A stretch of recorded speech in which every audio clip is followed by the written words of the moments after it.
بسم اللہ الرحمن الرحیم۔ السلام علیکم ورحمۃ اللہ وبرکاتہ۔ اللہ کی رحمت۔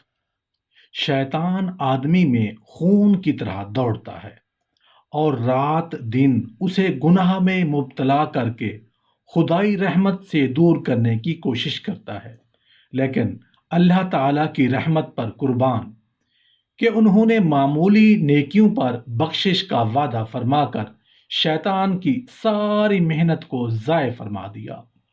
ذیل میں ان اعمال کی جھلک دکھائی گئی ہے جن کے اہتمام پر مغفرت کا وعدہ کیا گیا ہے۔ نبی کریم صلی اللہ علیہ وآلہ وسلم نے ارشاد فرمایا، خوش خلقی خطاؤں کو یوں پگھلا دیتی ہے جس طرح پانی برف کو پگھلا دیتا ہے، اور بدخلقی اعمال کو یوں بگاڑ دیتی ہے جس طرح سرکہ شہد کو بگاڑ دیتا ہے۔ ایک بار حضرت موسیٰ علیہ السلام نے اللہ سے پوچھا کہ یا اللہ، اس دنیا میں آپ سب سے زیادہ کس شخص کو ناپسند کرتے ہیں؟ تو اللہ تعالیٰ کی طرف سے جواب آیا کہ فلاں جگہ ایک شخص ہے جو میرا انتہائی ناپسندیدہ ہے۔ حضرت موسیٰ علیہ السلام وہاں پہنچ گئے اور اس شخص کو دیکھا اور دل میں سوچا کہ یہ کیسا بد نصیب انسان ہے کہ اس کو پتہ ہی نہیں کہ اس کا رب اس سے کتنا ناراض ہے۔ کچھ دیر کے بعد وہ شخص سامنے جنگل کی طرف چلا گیا اور حضرت موسیٰ علیہ السلام وہاں سے واپس آ گئے۔ شام میں آپ علیہ السلام نے پھر اللہ سے سوال کیا، یا اللہ، اس دنیا میں آپ کا سب سے پسندیدہ بندہ کون ہے؟ اللہ نے بتایا، فلاں جگہ ایک شخص ہے جو میرا انتہائی پسندیدہ انسان ہے۔ حضرت موسیٰ علیہ السلام وہاں پہنچ گئے تو دیکھا کہ وہی صبح والا آدمی تھا۔ آپ علیہ السلام حیران ہوئے کہ یہ کیا ماجرا ہے۔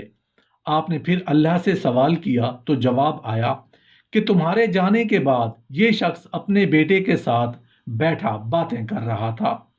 اس کے بیٹے نے کہا، ابا، اس جنگل سے بڑا بھی کچھ ہے؟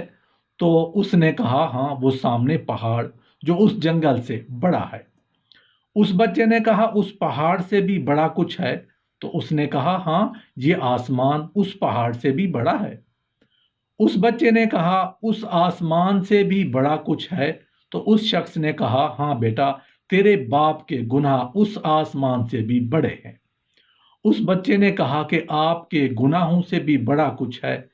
تو اس شخص نے کہا، ہاں، اس ساری کائنات کے رب میرے اللہ کی رحمت ان سب سے بہت زیادہ وسیع اور بڑی ہے۔ سبحان اللہ۔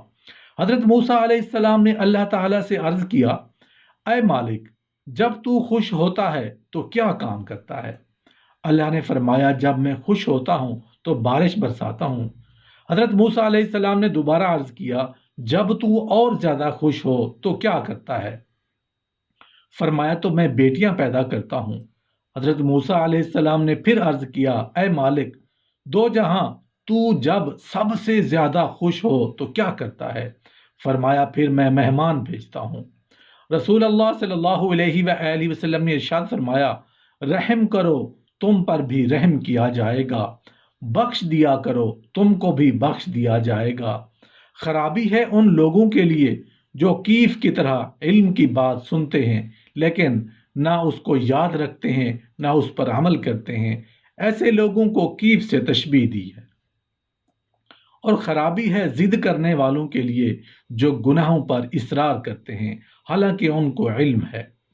رسول اللہ صلی اللہ علیہ وآلہ وسلم نے ارشاد فرمایا، دو مسلمان جب آپس میں ملیں اور مصافحہ کریں اور ان دونوں میں سے ایک اپنے ساتھی کے چہرے کو دیکھ کر مسکرائے اور یہ تمام عمل اللہ ہی کے لیے ہو تو جدا ہونے سے پہلے دونوں کی مغفرت کر دی جاتی ہے۔ ایک صحابی نے عرض کیا، یا رسول اللہ صلی اللہ علیہ وآلہ وسلم، تمام لوگوں میں سب سے زیادہ آزمائش کس کی ہوتی ہے؟ آپ صلی اللہ علیہ وآلہ وسلم نے فرمایا، انبیاء کرام کی، اس کے بعد درجہ با درجہ جو افضل ہو۔ آدمی کی آزمائش اس کے دین کے اعتبار سے ہوتی ہے۔ اگر اس کی دینی حالت پختہ ہو تو آزمائش بھی سخت ہوگی، اگر دین کمزور ہے تو اس کے دین کے موافق اللہ تعالیٰ اس کو آزمائے گا۔ مسلسل بندہ پر مصائب آتے رہتے ہیں، حتیٰ کہ وہ اس حال میں زمین پر چلتا پھرتا ہے کہ اس پر کوئی گناہ باقی نہیں رہتا۔